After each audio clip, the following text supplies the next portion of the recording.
देखिए, चुनावी माहौल है और इस चुनावी माहौल में हम बात करेंगे आदि आबादी के बारे में। सुपर स्पीड में एक्शन होता है। यूपी का तो मैं आपको 100% बोल सकती हूँ। क्या मिल रहा है, वो तो खुश तो है ही हम कि महिला सब जगह में सुरक्षित है। नहीं, कोई ऐसा नहीं है जिसने हमारी इस तरह से, जैसे आज ये मीटिंग करके जो प्रॉब्लम सुन रहे हैं, वैसे आज तक कोई नहीं। अच्छे दिन आएंगे। अब अच्छे दिन कब आएंगे?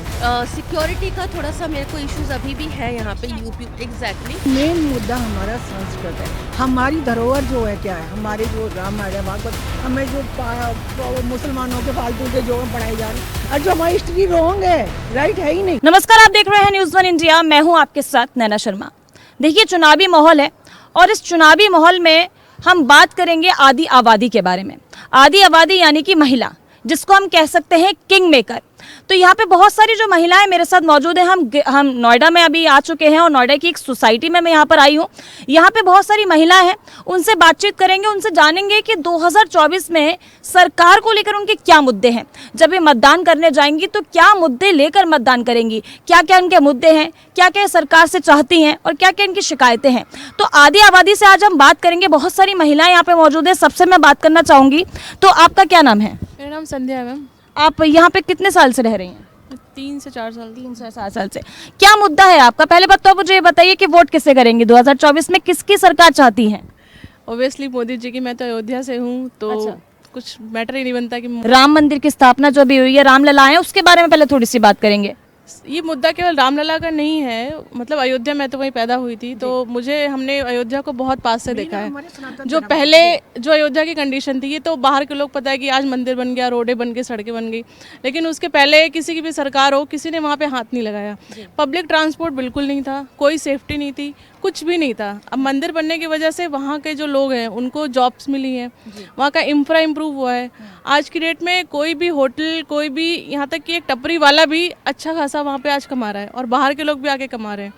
और दूसरे बड़े बदलाव से आपको लगता है कि महिलाओं के लिए कुछ हुआ है? बहुत बड़ा चेंज देखती हूँ, क्योंकि मैंने दिल्ली में भी 1-2 बार मेरा मोबाइल खोया है और कुछ ऐसा हुआ, मैंने कंप्लेन की है, बट इतना अच्छा रिस्पॉन्स। और जो आज की डेट में चेंज ये हुआ है कि पहले हम किसी थाने और चौकी में जाने में इतना हेजिटेट करते थे। मतलब लोग वहाँ पे आपको ऐसे देखते हैं कि अब मतलब एक ऐसी जगह पे आ गए हैं कि बहुत, समझ रही हैं आप। बट मैं वहाँ पे 2 चौकी में गई और अब महिलाओं की सुरक्षा को लेकर बहुत बदलाव आपने महसूस किया है। और इतना मतलब सुपर स्पीड में एक्शन होता है। यूपी का तो मैं आपको 100% बोल सकती हूँ कि आई एम जस्ट भुक्तभोगी। 1 हफ्ते पहले की बात है, तो डेफिनेटली चेंज हुआ है। लेकिन हाँ, जैसे कि मैम ने बोला या सबने बोला, एजुकेशन सेक्टर, क्योंकि नोएडा और एनसीआर में इसका बहुत लूट है। हम लोग 10,000-12,000 रुपये नर्सरी केजी के बच्चों की फीस देते हैं, उसके बदले में हमें क्या मिलता है? मतलब साल के 3 से 4 महीने, पूरे साल में हार्डली 4 महीने पढ़ाई होती है। मेरी बेटी 3rd क्लास में है, पैसिफिक में पढ़ती है। दिसंबर में उनका एनुअल डे चालू हुआ, 10 से 15 दिन स्कूल बंद थे, प्रैक्टिस चली, फिर आपका विंटर वेकेशन आ गया, जनवरी में आधा दिन स्कूल बंद रहा, फरवरी मिड से उनकी छुट्टी हो गई। मतलब स्कूल बच्चों के बंद रहते हैं और आपको फी पे करने पड़ती है लगातार। और पूरे मार्च 6 मार्च को आप ये सोचिए, 6 मार्च को उनका पेपर खत्म हो गया, पूरे मार्च बच्चा घर पे बैठा है, तो हम 10-12 हज़ार रुपये आपको किस बात के दे रहे हैं? पेरेंट्स में कितना लोड पड़ रहा है इस चीज़ का। मेन पॉइंट वो है कि आज की डेट में पेरेंट्स के 2 बच्चे हैं, तो उसके लिए एक बच्चे के लिए आप आउट में घुमाने जा रहे हो बच्चों को, ये करने आज 4th या 5th क्लास का बच्चा, आप बोलते हो दुबई लेके जाएंगे, तो दुबई आप कैसे लेके जाएंगे? सिर्फ पैसे ही तो लेंगे। आज एक 10 या 12 ईयर का बच्चा आप बाहर लेके जाएंगे, कैसे लेके जाएंगे उसे आउट ऑफ कंट्री? तो वो तो बच्चे के पेरेंट्स के लिए खर्चे, एक सब अपने तब स्टेटस के लिए लेके जा रहे हो, अदरवाइज तो वैसे कोई नीड ही नहीं है। आप घर में जब पेरेंट्स से आते हैं, 2 बच्चों को हैंडल नहीं कर पाते हैं, हम लोग बाहर घूमने जाते हैं, तो आप पूरा क्लास लेके जाएंगे, वो कैसे हैंडल करेंगे? नहीं कर पाते। तो इसमें गवर्नमेंट जरूरी है। मैं आपके पास आती हूँ। आपको क्या लगता है कि मौजूदा सरकार जो महिलाओं के लिए योजनाएं चला रही है, महिलाओं को सशक्त बनाने के लिए जो योजनाएं चला रही है, क्या आप इस योजना से खुश हैं? क्या आपको इस योजनाओं का लाभ मिल पा रहा है? लाभ क्या मिल रहा है, वो तो खुश तो है ही हम कि महिला सब जगह में सुरक्षित है।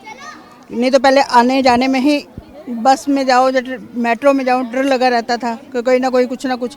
अब तो है, देखा जाए तो ये जो सरकार है, ये जो महंगाई है ये बढ़ रही है, और बच्चों का ये जो स्कूल, मेन तो स्कूल का ही मुद्दा है। क्लास लोग पढ़ाने बहुत मुश्किल हो रहा है हमारे लिए, तो फीस बच्चे 2nd के बच्चों की फीस 12-12 हज़ार जा रही है, फिर बुक्स चेंज है, सब हर साल 10% का इंक्रीमेंट भी है, मतलब हर साल 10% बढ़ता है। स्कूलों के वालों के लिए 12,000 है तो अगले महीने 13-14। तो देखिए, क्या आपके जो प्रत्याशी हैं जो इस बार कुछ हॉस्पिटलों में भी इनको थोड़ा वो करना चाहिए। तो आपको लगता है कि प्रत्याशी के कभी यहाँ पर आए हैं जो खड़े हैं बीजेपी की तरफ से, इस पर महेश शर्मा जी, कभी उन्होंने यहाँ पे राउंड लगाया हो, कभी आपसे पूछा हो कोई समस्या आपकी आपसे? तो हमारे भी खूब पूरे आते थे। इधर नहीं आए ग्रेटर नोएडा। नहीं, नोएडा में मैं तो सेक्टर 20 में ही रहती थी, पास में रहते, तो बहुत आते थे 20 सेक्टर में। नहीं, वो ऊपर जाती हूँ, ठीक है ठीक है, जगह मुझे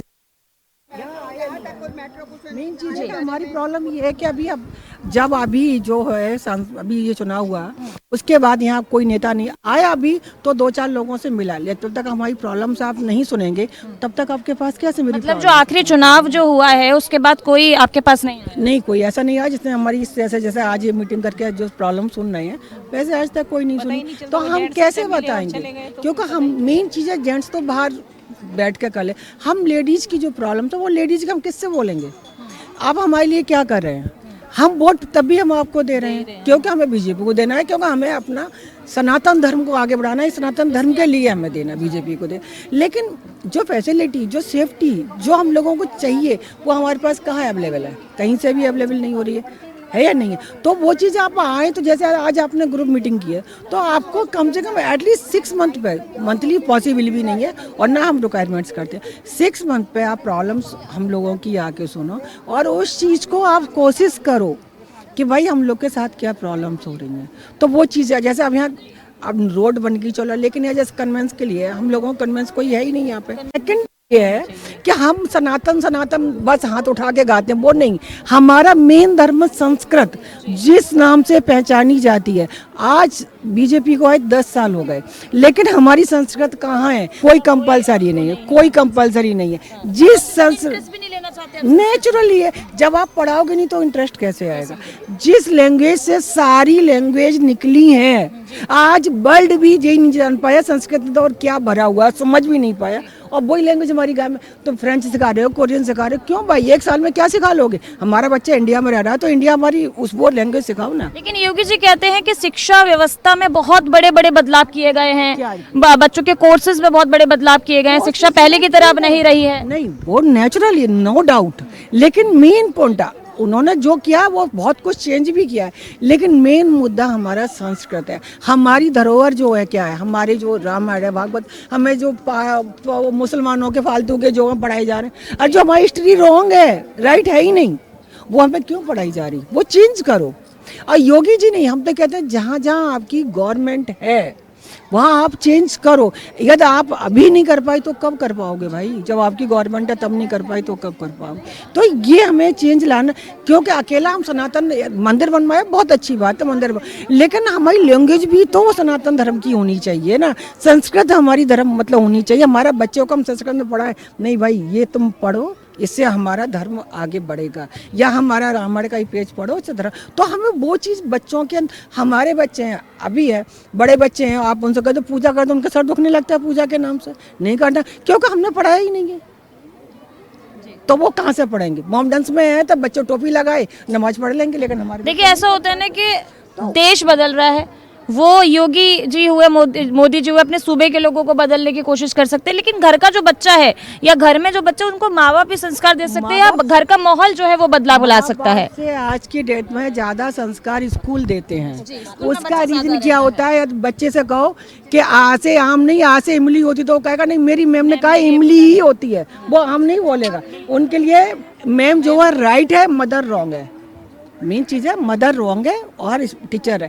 तो इसलिए ये चीज़ स्कूल के लिए हम लोग संस्कार देते हैं, सुबह उठो ये करो, वो हम लोग का फर्ज है जो घर के अंदर के हैं, क्योंकि वो सिर्फ माँ देती है तो वो माँ की बात मान। शिक्षा को लेकर है, शिक्षा में बदलाव होना बहुत जरूरी है, बहुत ज़्यादा जरूरी है। क्योंकि देखिए इस बार मोदी जी आ गए, चलो 5-10 साल चेंज फिर आएगा, लेकिन यदि हमने अभी नहीं कर पाए तो हो सकता है आने वाले समय में हमारा जो अस्तित्व मिट जाए। लेकिन हम इस चीज़ को बच्चों के जो कहते हैं नस में डाल देंगे ना, तो वो अस्तित्व हमारा कभी नहीं बदल पाएगा। हमें मेन चीज़ है, हमारा मेन मुद्दा है, एक तो बच्चों की जो पढ़ाई के लिए हर पेरेंट्स परेशान है, उसका नेचुरली आज कितना ही पैसा हो, लेकिन प्रॉब्लम्स तो सबके साथ में ही है ना। आज इतनी स्कूल की फीस जा रही है, ये जा रही है, वो जा रही है, क्यों जा रही है?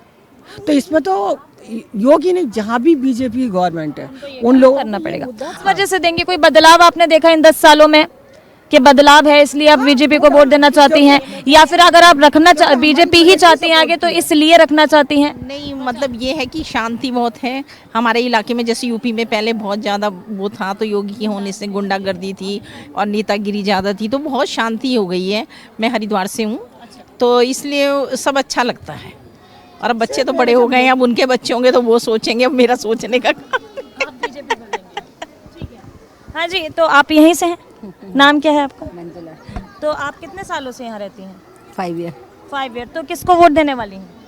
वोट के लिए तो ऑप्शन ही नहीं मिलता है, कोई किसको दे। तो आप अगर अभी वोट जो देंगी तो किसको मजबूरी देनी पड़ेगी बीजेपी को। मजबूरी में बीजेपी। अच्छा कोई हो तो अच्छा, ये मजबूरी का जो शब्द है क्यों यूज करना पड़ेगा? कोई दिखाई नहीं दे रहा, उनके अलावा किसी को दे दें, उनसे बेटर कोई और होना। कोई बदलाव नहीं लगता, या आपको लगता नहीं है कि अगर ये सरकार रहेगी तो आपको ये सारी सुविधाएं, क्योंकि महिलाओं के लिए बीजेपी सरकार ने बहुत सारी सुविधाएं दी हैं, बहुत सारी योजनाएं आपको दी हैं, तो इस वजह से नहीं आती हैं, सब लोअर क्लास में आती हैं या आरक्षण वालों को आती हैं, सब हम मिडिल क्लास वाले पिस जाते हैं। हाँ, हम तो टैक्स ही भरते हैं। हम कहीं से भी कोई सुखी नहीं है, सरकार की तरफ से हमारा कोई भी राइट है ही नहीं। हम तो यहाँ अपने सेफ बैठे हैं, मतलब सेफ्टी तो हुई है, लेकिन हम कितना जाते हैं बाहर, हमारे लिए कोई मायने नहीं रखता। तो आपके भी शिक्षा को लेकर शिकायत हाँ, है? शिक्षा को लेके बहुत ज़्यादा। मान लो किसी के 4 बच्चे हैं तो वो खिलाएगा या पढ़ाएगा या पहनाएगा, क्या करेगा भाई? ये बच्चे पढ़ेंगे भी प्राइवेट में तो अभी टॉर्चर हो रहे हैं, माँ बाप भी हो रहे हैं, और जब सर्विस मिलेगी तो अभी प्राइवेट, वहाँ भी काम दुगना, सैलरी कम, वहाँ भी टॉर्चर। ना तो हम लोगों को सरकारी नौकरी मिलती है, ना कोई सुविधा मिलती है। जी। नहीं, महिलाओं को तो बहुत सशक्तिकरण मिला है, महिलाओं को बहुत बढ़ावा जो है योगी सरकार भी दे रही है, मोदी सरकार जो है बीजेपी की दे रही है। किसी को मिला? इतने लोग बैठे हैं यहाँ, बताओ क्या मिला है किसी को? अपने राइट्स नहीं मालूम है ना, हमारे पास कोई रिटर्न में कुछ है नहीं। किसी ना किसी को तो पहुँचता है, किसी को तो मिलना चाहिए ना, खाली वोट मांगने थोड़ा ना आएंगे। अच्छा, जब वो आपके साथ वोट मांगने आते हैं तो आपको बहुत सारी चीज़ें पता नहीं जब होती हैं? मैं तो नहीं आती, मैं तो खैर पहली बार आई हूँ। लेकिन बताना चाहिए उनको, सुविधाएं भी दिलवानी चाहिए ना लोगों को, जिनका वोट लेते हो उनको सुविधा भी दिलवाओ। तो आपके क्या मुद्दे हैं 2024 में अगर आप वोट डालती हैं बीजेपी को, तो किस मुद्दे को लेकर जाएंगी अपना मतदान कर? एक्चुअली इंसान दिखाई दिए जिनको वोट देने के पीछे अगर सबसे पहला रीज़न मेरे लिए है तो उनका फर्म डिटर्मिनेशन है। वो जो ठान लेते हैं कि ये करना है चेंज, तो वो करके रहते हैं। और उसमें ना वो हिंदू मुसलमान किस पे क्या असर पड़ने वाला है, किसको कौन सी चीज़ें मिलने वाली हैं, किस पे कौन कितना भड़काता है, क्या करता है, वो सारी चीज़ों पे उनको असर नहीं पड़ता। उनको केवल मुद्दे दिखाई देते हैं।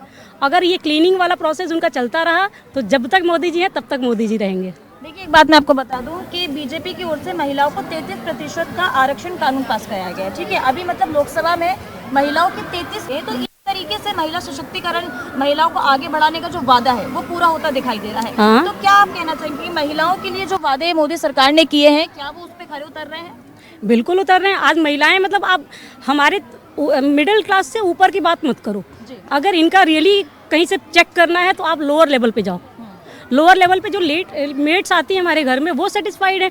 मेरे सामने पिछले 3 साल में 3 मेट्स ने मुझे बताया कि उन्हें घर मिल गया। अच्छा, मोदी जी को देना है वोट, क्यों देना है? क्योंकि उन्होंने घर बनवा दिया। मैंने ज़मीन रखी थी, मेरा घर बन गया। तो वो सेटिस्फेक्शन जो आवास योजना जो निकाली गई उसका लाभ आपने देखा है, हुआ है? आवास योजना का भी देखा है, जो अनाज मिलते हैं उसका भी देखा है।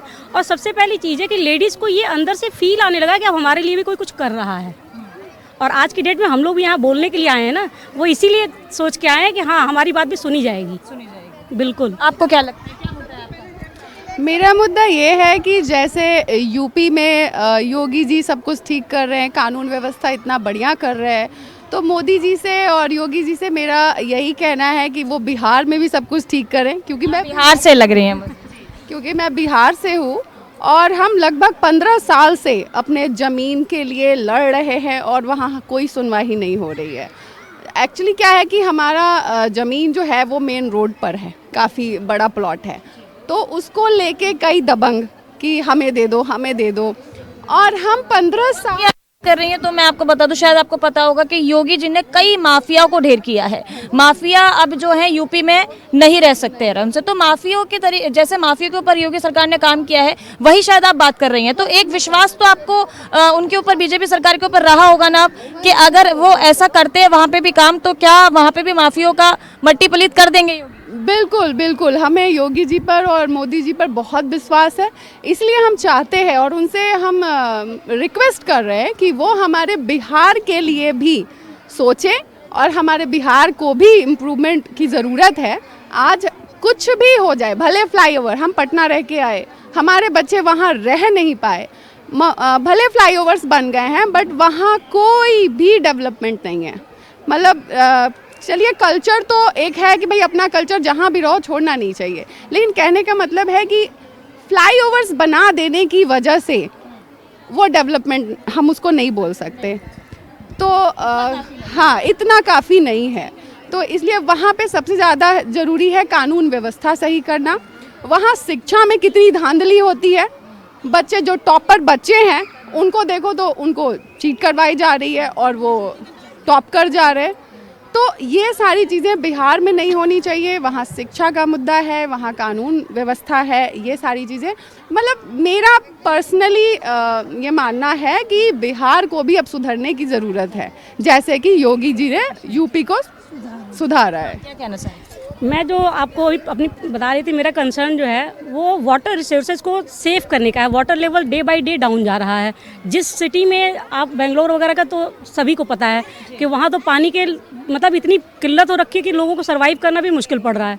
तो वो चीज़ें हमारी सोसाइटीज़ में डे बाय डे नई सोसाइटी बन रही है, नए नए फ्लैट्स आ रहे हैं, लेकिन हर फ्लैट में जितना ये आरओ प्यूरीफायर की वजह से जो वाटर वेस्टेज होता है ना, हर फ्लैट में अगर 2400 फ्लैट्स हैं हमारे यहाँ, 2400 फ्लैट्स में 2400 प्यूरीफायर लगे हैं और हर प्यूरीफायर से अलग पानी में तो ड्रेनेज में पानी वेस्ट होता है वाटर। अब उसके लिए अगर एक कॉमन कोई ऐसी व्यवस्था कर दी जाए, जो अभी जो पुरानी सोसाइटीज़ हैं अगर उनमें पॉसिबल ना भी हो, तो जो नई सोसाइटीज़ बन रही हैं उनके लिए ये रूल बना देना चाहिए कि अगर आप सोसाइटी बना रहे हैं तो सोसाइटी के साथ आपको वाटर रिसोर्सेज के लिए भी काम करना है। केवल ये साइड में नालियाँ बनवाने से काम नहीं चलेगा। वो वाटर प्यूरीफायर से जो पानी वेस्ट होता है वो देख के हमें प्रॉब्लम होती है, हम उसका कुछ नहीं कर सकते क्योंकि वो समझ में नहीं आता उसे कहाँ डालना है।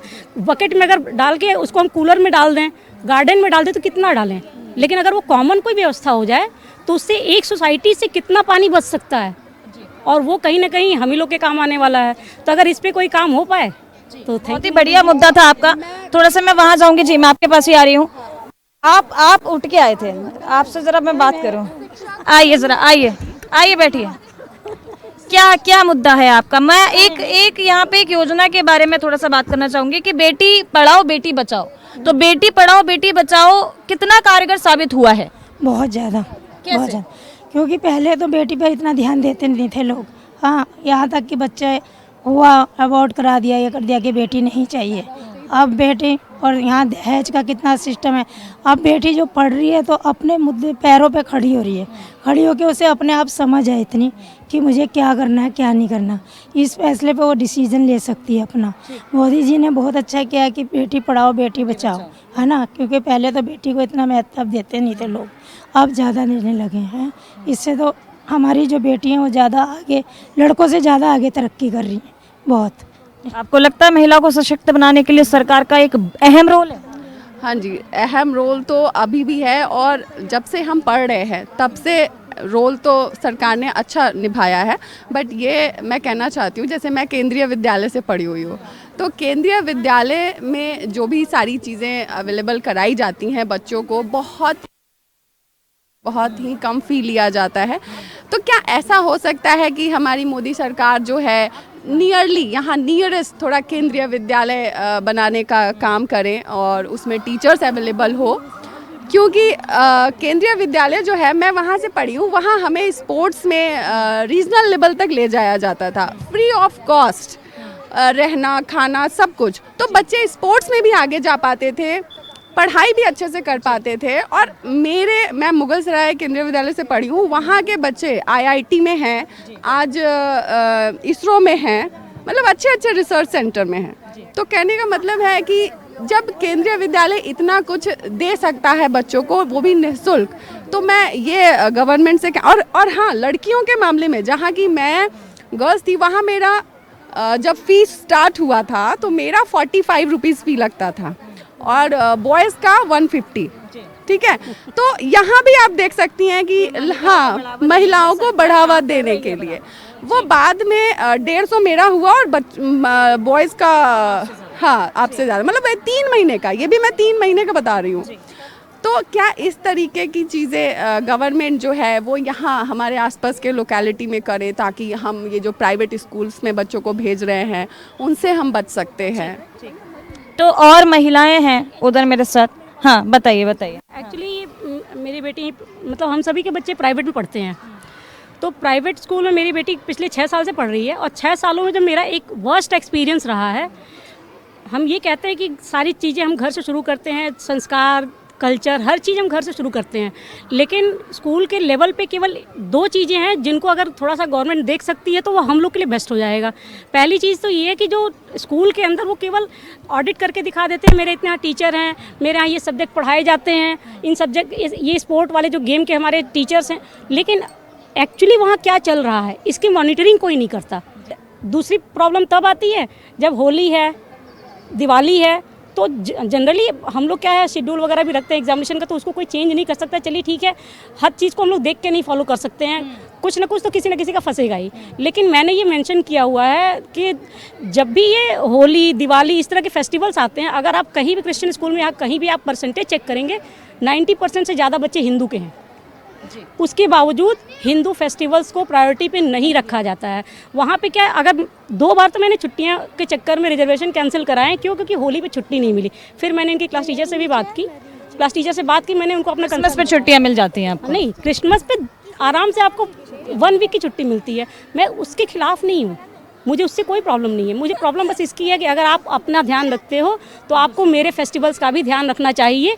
उसके आसपास एटलीस्ट आप एग्ज़ाम न डालो, आप बच्चों को फंसाओ नहीं। हम ये नहीं कहते कि आप सेलिब्रेशन बहुत ज़्यादा करवाओ वहाँ पे, ठीक है, कभी पूर्ण ध्यान रखा जाए। हाँ बिल्कुल ध्यान ठीक है। देखिए, नारा जो है अब की बार 400 पार का है, ठीक है, मोदी सरकार का। तो बदलाव की अगर बात करें, आपके मुद्दे क्या हैं? क्या बदलाव, अगर आप दोबारा से सरकार आती है तो क्या बदलाव चाहते हैं? वहीं नारी सशक्तिकरण की बात की जा रही है, महिलाओं के बीच में मैं बैठी हूँ, तो महिलाओं को इस सरकार में कई जगह सशक्त किया जा रहा है, चाहे मनोरंजन का आप देख लीजिए, चाहे आप राजनीति में देख लीजिए, चाहे स्वास्थ्य में देख लीजिए, कई जगह महिलाओं को आगे बढ़ाया जा रहा है। क्या आपको लगता है कि इस सरकार में महिलाओं की सेफ्टी, शिक्षा को लेकर सरकार लगातार काम कर रही है? काम तो कर रही है, लेकिन मतलब उतना 100% नहीं दे रहे हैं। जो उन्होंने 14 को जब किए थे ना, पहले बार जब हुए थे प्रधानमंत्री, उस टाइम में जो काम किया था, जो बोले थे वो किया था। लेकिन इस बार ने हमने देखा कि 50% भी नहीं किया। हाँ, कम हो गया। उन्होंने खाली बोलता है कि करूँगा, वो कभी किए नहीं है। करूँगा, आएंगे, करूँगा, आएंगे, अच्छे दिन आएंगे। अब अच्छे दिन कब आएंगे? महिलाओं का तो घर चलाना होता है, घर में महंगाई जो होता है, जो डेली का सामान होता है ना, जो उसका तो दाम दिन का दिन वो GST बढ़ते जा रहा है। अंतर्राष्ट्रीय दिवस पर 100 रुपए की छूट जो है करी थी अभी गैस। अभी ये आ रहा है, इलेक्शन आ रहा है, तो गैस का दाम 150 रुपया कमा दिया। अभी इलेक्शन जाने के खाली बाद है, अब अप्रैल जाने दीजिए, जून में और 200 रुपया बढ़ा देंगे। आपको क्या लगता है, क्या मुद्दा है? मुझे जो लगता है कि सिक्योरिटी का थोड़ा सा मेरे को इश्यूज अभी भी है यहाँ पे UP. Exactly, because been like I work for an MNC, I won't take the name, but again वहाँ पे हमारी इतनी नाइट शिफ्ट्स होती है। मतलब यहाँ पे लड़के लड़कियाँ, I know people are saying that girls boys they are equal. I understand equal may be in other field, but again there is कुछ तो डिफरेंस है ना मेल फीमेल में। एक समान आप चाहे कितना भी बोलो, वो नहीं होता है। सिक्योरिटी की बात तो ऑब्वियसली होनी चाहिए। आपका क्या मुद्दा है? मैम, मेरा पॉइंट से ये है कि क्या होता है, एक तो चीज़ें क्या होती है लेडीज़ तक आएगी, बट हम क्या करते हैं, फैमिली देखते हैं, बच्चों को देखते हैं, हमारे हस्बैंड, सबको देखना पड़ता है। तो फर्स्ट पॉइंट ये होता है, एक तो महंगाई इतने बढ़ती रहती है, वो कम नहीं होती है, क्योंकि एक चीज़ एक बार बढ़ गया तो नेक्स्ट टाइम वो बढ़ता है। ये नहीं कि उसको वो डिक्रीज नहीं हो पाता है। तो वो चीज़ पे कंट्रोल करें, क्योंकि वो क्या होता है, हमें नहीं पता चलता। हम कुछ शॉपिंग कर रहे हैं, कुछ होता है, हम ऑनलाइन तो कर लेते हैं, हमें नहीं पता चलता है कितना। बट कंट्रोल कौन करते हैं? जो घर के जो हस्बैंड होते हैं, जो मेल्स पर्सन होते हैं, उनको कंट्रोल करना पड़ता है। तो प्रेशर तो इनडायरेक्टली उनके ऊपर होता है, डायरेक्टली इनडायरेक्टली प्रेशर वो करते हैं। और बाकी रहा क्या प्रॉब्लम होती है, हमारी जो सेफ्टी की चीज़ है, मैं आज मतलब जैसे एज ए रेसिडेंट जब से यहाँ पे हम आए हैं, वैसे कुछ प्रॉब्लम नहीं हुई है, पर्सनली बोल रही हूँ। वो सब चीज़ सेफ्टी, हाँ, सेफ्टी को लेकर अभी तक कुछ प्रॉब्लम नहीं हुई है।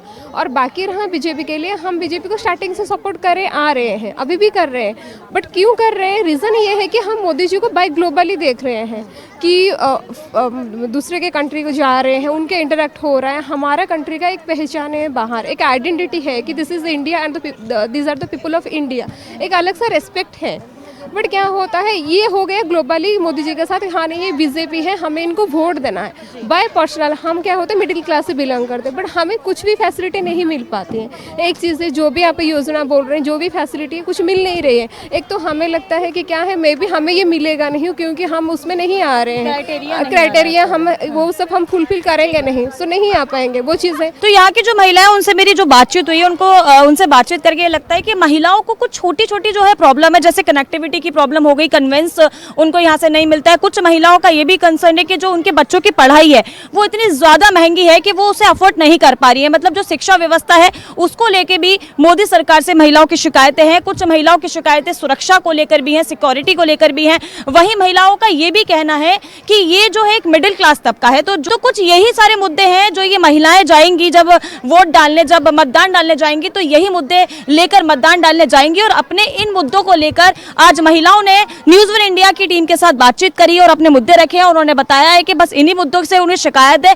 बाकी बहुत सारी महिलाएं चाहती हैं कि योगी जो मोदी सरकार है वो वापसी आए और वोट भी डालेंगी, क्योंकि यहाँ पे बहुत सारी महिलाएं ऐसी हैं जो बीजेपी को ही वोट करने वाली है। लेकिन जो छोटी छोटी शिकायत उन्होंने हमारे साथ आज साझा की हैं, तो यही शिकायतें हैं जो यहाँ की महिलाओं को हैं। नोएडा की महिलाओं से मैंने बातचीत करी है।